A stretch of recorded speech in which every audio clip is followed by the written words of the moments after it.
വിദ്യാഭ്യാസമുണ്ട്, വിപ്ലവങ്ങളുണ്ട്, സമരങ്ങളുണ്ട്, പല പല വിശ്വാസങ്ങളുണ്ട്. പക്ഷേ വിശ്വാസധാരയിൽ ഏറ്റവും ത്യാഗമുള്ള വിശ്വാസം ആരുടേതാണ്? വിശ്വസിക്കാൻ പറ്റില്ല എന്ന് പറയുമ്പോഴും രാജ്യത്ത് നിന്ന് വിട്ടുപോകണമെന്ന് പറയുമ്പോഴും ഏത് പ്രതിസന്ധിയുടെ കാലഘട്ടത്തിലും ലോക സമൂഹത്തിന്റെ മുഖത്തിൽ നോക്കിയിട്ട് നിങ്ങൾ അല്ലാഹുവിലേക്ക് വരിക, നിങ്ങൾ ഇസ്ലാമിലേക്ക് വരിക, നിങ്ങൾ സ്വർഗ്ഗത്തിലേക്ക് വരിക എന്ന് വിളിച്ചു പറയുന്നവനേക്കാൾ നല്ലതായി ലോകത്ത് മറ്റാരാണുള്ളതെന്ന് പരിശുദ്ധമായ ഖുർആൻ ഇബ്രാഹിം നബി അലൈഹിസ്സലാത്തു വസ്സലാമിനെ സാക്ഷ്യപ്പെടുത്തി പറയുന്നു. അല്ലാഹു ഉൾക്കൊള്ളാൻ തൗഫീഖ് നൽകട്ടെ. അത്തരം ആദർശം മുന്നോട്ട് വെച്ചതുകൊണ്ടാണ് ആ മഹാപ്രവാചകനെ കുറിച്ച് അല്ലാഹു ഒരു സമൂഹം എന്ന് പറഞ്ഞത്. ഖുർആനിക വായനയിൽ നമുക്ക് കാണാം, ഇന്ന ഇബ്രാഹിമ കാന ഉമ്മത്തൻ. തീർച്ചയായും ഇബ്രാഹിം നബി അലൈഹിസ്സലാം ഒരു സമൂഹമായിരുന്നു. നിങ്ങളൊന്ന് ചിന്തിക്ക്, വിദ്യാസമ്പന്നതയുടെ കാലഘട്ടത്തിൽ ഒരു വ്യക്തിക്ക് ഒരിക്കലും ഒരു സമൂഹമാകാൻ കഴിയില്ല. സമൂഹത്തിന്റെ ഭാഗമായി നിലനിൽക്കാനേ കഴിയൂ. പക്ഷേ ഒരു വ്യക്തി ഒരു സമൂഹമാകുന്നത് എങ്ങനെയാണ്?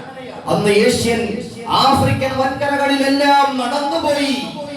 ഒട്ടകപ്പുറത്തല്ല, കാൽനടയായി സഞ്ചരിച്ചു മഹാനായ ഇബ്രാഹിം നബി അലൈഹിസ്സലാം ലോക ജനങ്ങളോട് അല്ലാഹുവിനെ കുറിച്ച് പരിചയപ്പെടുത്താൻ.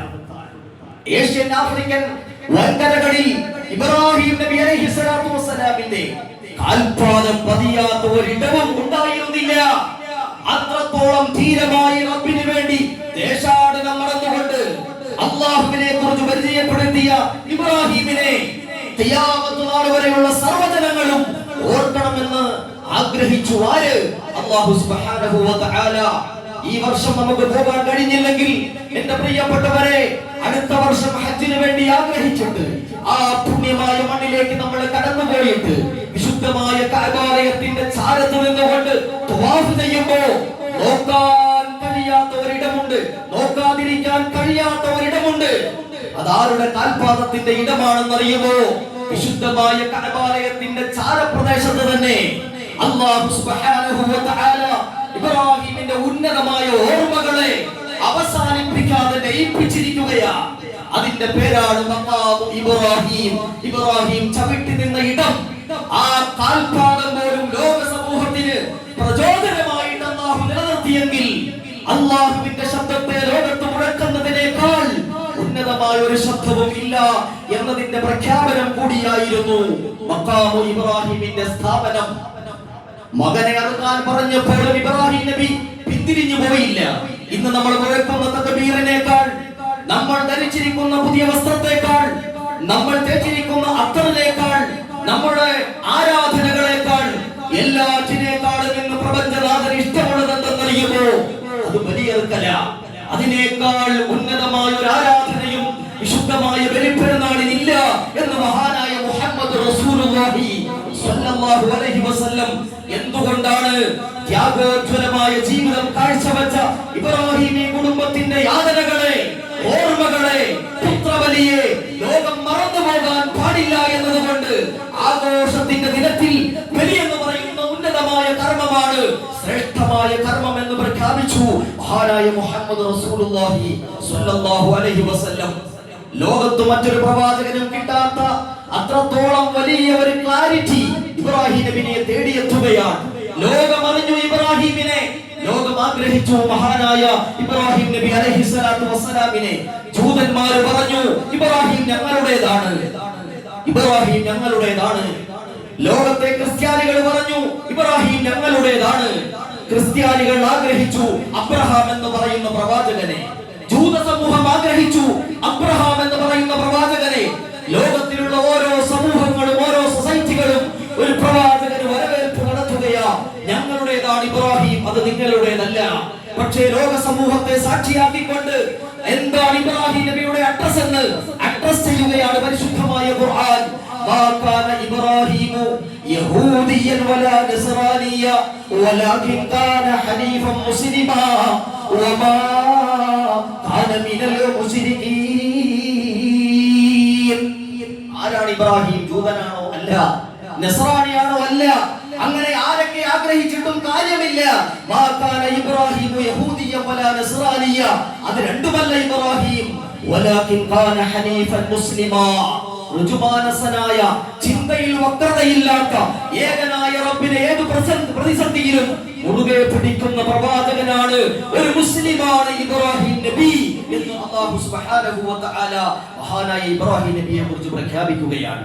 അല്ലാഹു ഇബ്രാഹിം നബിയുടെ ചിന്ത, ആ ചിന്തയിൽ ആദർശബോധം നൽകി നമ്മെ അനുഗ്രഹിക്കുമാറാവട്ടെ.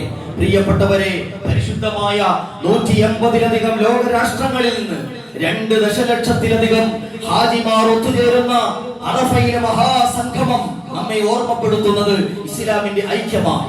സുന്നി ഷീഈ വിഭാഗീയതകൾ ലോകത്തിന്റെ ചർച്ചയാകുമ്പോൾ, അറബ് കുർദ് വംശീയ പ്രശ്നങ്ങൾ ലോകത്തിന്റെ ചർച്ചയാകുമ്പോൾ, ഹജ്ജിലൂടെ നാം കണ്ട ഐക്യം, ആ ഐക്യത്തെ ഈ ലോകത്ത് സ്ഥാപിക്കാൻ ഈ വിശുദ്ധമായ പെരുന്നാൾ ദിനത്തിൽ നാം തയ്യാറാകണമെന്ന് അവസാനമായി ഓർമ്മപ്പെടുത്തുകയാണ്. അമേരിക്കൻ ഇംപീരിയലിസം ഇസ്ലാമിനെതിരാ, ജൂതസിയോണിസം ഇസ്ലാമിനെതിരാ, ബ്രിട്ടീഷ് ക്യാപിറ്റലിസം ഇസ്ലാമിനെതിരാ. അങ്ങനെ ഏത് ഇസങ്ങൾ നോക്കിയാലും അമേരിക്കൻ ഇംപീരിയലിസവും ജൂതസിയോണിസവും ബ്രിട്ടീഷ് ക്യാപിറ്റലിസവും റഷ്യൻ സെക്യൂരിറ്റിയിലിസവും ആധുനിക ഭാരതത്തിന്റെ ഫാഷിസവും ഒക്കെ വിശുദ്ധമായ ദീനിനും ദീനിന്റെ സംസ്കാരങ്ങൾക്കും മുസ്ലിം സമുദായത്തിനും എതിരായി നിൽക്കുമ്പോ, ഇത്തരം ലോകത്ത് ഇസ്ലാമിനെതിരെയുള്ള ഇസങ്ങൾക്കെതിരെ സംഘടനാ വൈചാത്യങ്ങൾ മറന്ന്, രാഷ്ട്രീയ പക്ഷപാതിത്വം മറന്ന്, തോളോട് തോളൊരുമ്മി ഒന്നിച്ചു നിൽക്കാൻ വിശുദ്ധമായ ഈ പെരുന്നാളിന്റെ ഉജ്ജ്വലമായ തക്ബീർ എന്റെ പ്രിയപ്പെട്ടവരെ നമ്മെ പഠിപ്പിക്കുകയാണ്. അതിന് അല്ലാഹു നമുക്ക് തൗഫീഖ് നൽകുമാറാവട്ടെ. പ്രതിസന്ധികൾ കടന്നു വരും, സംശയമൊന്നുമില്ല. പക്ഷെ ഒരു രാജ്യത്ത് ജീവിക്കുമ്പോ, ലോകത്ത് ജീവിക്കുമ്പോ, ഇസ്ലാമിനെതിരെ ഉന്നതമായ ശക്തികൾ ഉയർന്നു വന്നാലും അതൊന്നും ഞങ്ങൾക്ക് പ്രശ്നമല്ല, എന്നും ത്യജിക്കാൻ ഞങ്ങൾ തയ്യാറാ എന്ന് ലോകത്തോട് വിളിച്ചു പറയുന്ന ആദർശത്തിന്റെ മുദ്രാവാക്യമാണ് നാം ഇന്ന് സമർപ്പിക്കുന്ന ദുആഹിയത്ത്. അതുകൊണ്ട് ഐക്യത്തിന്റെ പെരുന്നാളിൽ, ത്യാഗത്തിന്റെ പെരുന്നാളിൽ ഐക്യപ്പെടാനും, എന്തിനേക്കാളും ഉന്നതൻ അല്ലാഹുവാണെന്ന് പ്രഖ്യാപിക്കുവാനും, ജീവിതത്തിന്റെ അവസാനം വരെ ആ വിശ്വാസത്തെയും ആദർശത്തെയും കാത്തു സൂക്ഷിക്കാനും അല്ലാഹു നമുക്ക് തൗഫീഖ് നൽകുമാറാവട്ടെ.